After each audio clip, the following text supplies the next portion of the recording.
পোলা এক মায়ের খুব ভালোবাসে, দুনিয়ায় আর কিছু চায় না মায়া ছাড়া। আচ্ছা, কিন্তু মায়া পোলাডারে পছন্দ করে না। ওপো অনেক চেষ্টার পর মায়া সে পোলাডারে কইল যে ঠিক আছে, হ্যাঁ আমি তোমারে ভালোবাসতে পারি, হ্যাঁ, আমার একটা জিনিস এনে দিতে হবে। কি রে?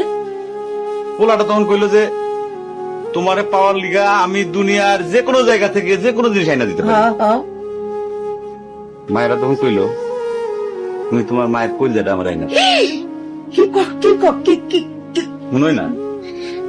কি গল্প শোনালি দিদু?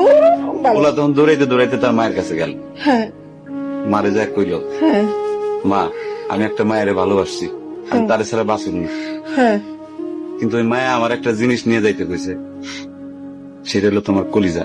তুমি যদি তোমার কলিজাটা আমার দাও, ওই মায়াটা কলিজাটা পাইলে আমার ভালোবাসবে।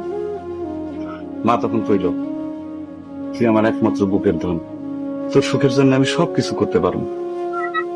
পরে মা বুকটা ফাইরা কলিজাটা বাইর করে পোলার হাতে দিল। আহারে মা, পোলাটা কলিজাটা হাতে পাইয়া যে কি খুশি, মা দৌড়াইতেছে দৌড়াইতেছে দৌড়াইতেছে, দৌড়াইতে দৌড়াইতে হঠাৎ রাস্তার মধ্যে উষ্টা খাইয়া পড়ে গেছে। হাতের কলিজাটা হাতের থেকে সুইটা রাস্তার মধ্যে পড়ছে।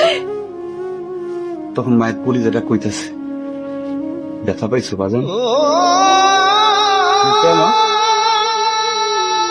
কোন মায়া যদি এইরকম কয়, সেই মায়ের আমি, আমার মনে হয় জগতের সব মায়ে একরকম, মা আমি পারো না, মা আমি তোমার ছাড়া আমি থাকতে পারবো না, মা।